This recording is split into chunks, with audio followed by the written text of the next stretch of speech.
بسم اللہ الرحمن الرحیم۔ الحمد للہ رب العالمین والصلاة والسلام علی سید الانبیاء والمرسلین وعلی آلہ وصحبہ اجمعین الطیبین الطاہرین، اما بعد۔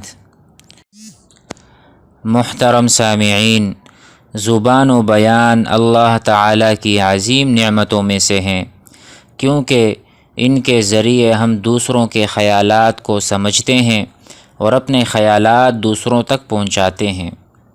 یوں تو دنیا میں سینکڑوں زبانیں ہیں اور ہر زبان اہل زبان کے لیے اہمیت کی حامل ہے، مگر عربی زبان اہل زبان کے علاوہ ان کروڑوں مسلمانوں کے لیے بھی اہمیت کی حامل ہے جو دنیا کے مختلف ممالک میں سکونت پذیر ہیں، کیونکہ عربی زبان صرف اظہار خیالات اور معاش کا ذریعہ ہی نہیں بلکہ تفہیم حق اور تفہیم اسلام کا بھی بنیادی ذریعہ ہے اور سبب ہے۔ تو اب یہ سوال پیدا ہوتا ہے کہ عربی زبان سیکھنا کیوں اہم ہے، اس کی کیا ضرورت ہے؟ تو ہم دیکھ لیں کہ اللہ رب العزت نے قرآن مجید کو عربی زبان میں اتارا۔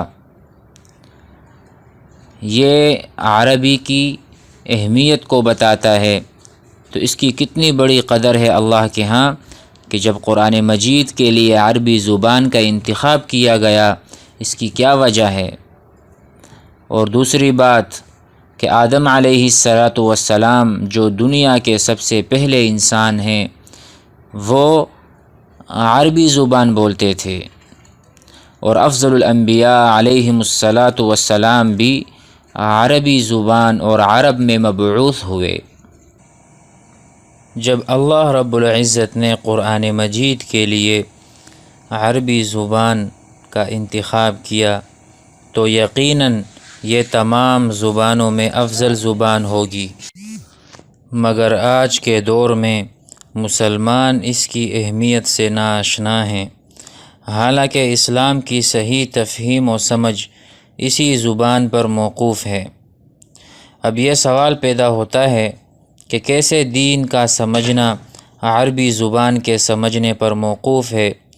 تو اس کا ایک سادہ آسان سا جواب ہے، وہ یہ کہ ہم روزانہ 5 وقتہ نماز پڑھتے ہیں۔